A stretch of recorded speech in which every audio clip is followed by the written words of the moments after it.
Welcome to Charts Today. My name's David Linton, and today's edition for Tuesday, the 5th of December, comes to you from London.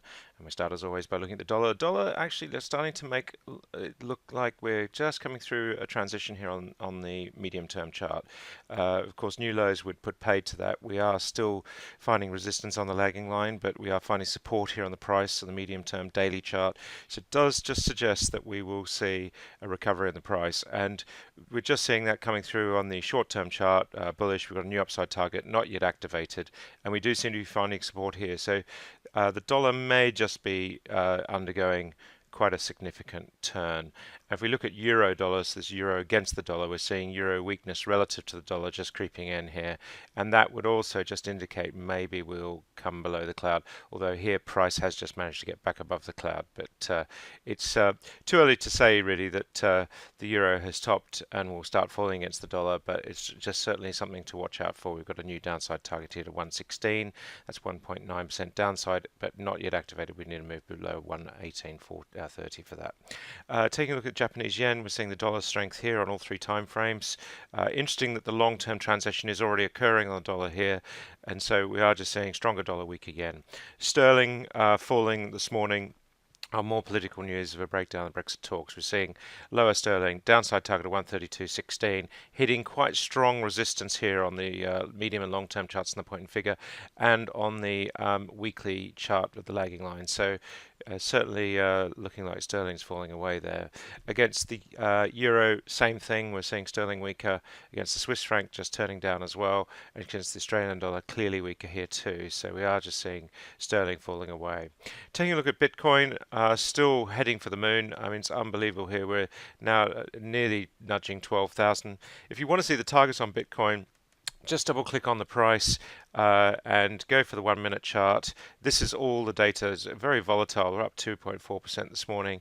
Press the T key on your Updata system and you get all the targets. Now this is the 20 by 3. I think the 25 by 3 is probably a nicer box size, and we see here that we've got these targets to 12 350 and 12 175, and I am tweeting on Twitter on Charts Today quite a lot of Bitcoin charts, so keep an eye on that. In fact, the new feature and update, you just click the Twitter and it just goes straight to tweeting it, so it's quite cool. That taking a look at the S&P 500, we see where it held up fairly well last night, but the Nasdaq really did break down, and we're bearish below the cloud on the Nasdaq, so short-term bearish. We've got downside targets here on the 60-minute point and figure chart of about 2.6%. So two targets pointing that direction suggest we may still see a further sell-off on Nasdaq. Looking at the Dow, we're bullish on all three time frames, but no clear upside targets on the long-term chart. Medium term, we still do have this target of 19.3% upside, so that's pretty good. The Russell 2000, we're seeing here is bullish on all three time frames, and the S&P future we're also seeing still looks pretty bullish. Nasdaq E-mini down slightly and bearish, so it's all about tech at the moment, and that looks like tech is actually just going lower, so we need to be aware of that. The FTSE 100 index is below the cloud still, so we're still short-term bearish. The FTSE 250 as well, just struggling a little bit. So UK stocks still pretty much in the doldrums. The DAX is just looking like it will go a bit higher. Weaker euro will help here. So it's just looking a bit better on the short-term chart, now crossing above the cloud. The Nikkei also looking quite good. Hang Seng is bearish below the cloud still, and Shanghai bearish. So we are seeing most Asian markets, even the Sensex is bearish. So we're seeing the major Asian markets, bar Japan, still looking pretty bearish. The S&P Australian index just falling back to bearish territory on the short-term chart. Crude oil at 62.25, back into bearish territory, just really struggling to hold that 63 level. Will this November level at 64 be a high? Interesting to see whether we get a double top formation here, but it does seem like crude is running out of steam at the moment. And much the same on WTI, of course, similar picture. US NatGas back below $3. Just can't hold this $3 level convincingly, and we're bearish on the short-term chart. Copper, which is quite a good proxy for what's happening in the world industrially, we're seeing here bearish again, falling below the cloud. Quite a good correlation with the Chinese market and copper.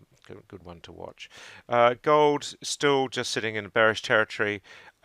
Not activating any of these big downside targets, still looking bullish long term, but the short term chart is starting to look a little bit worrying. We do get a good run in gold normally in the new year, so maybe in a few weeks' time we will see gold having a strong quarter.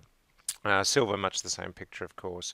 Taking a look at US Treasury yields, sitting at 2.39%, fairly sedate at the moment. Apple down a bit, so bearish below the cloud, looking a little bit like a double top forming here. Google also looking bearish there below the cloud short term. Quite significant downside targets here, 2 and 5%.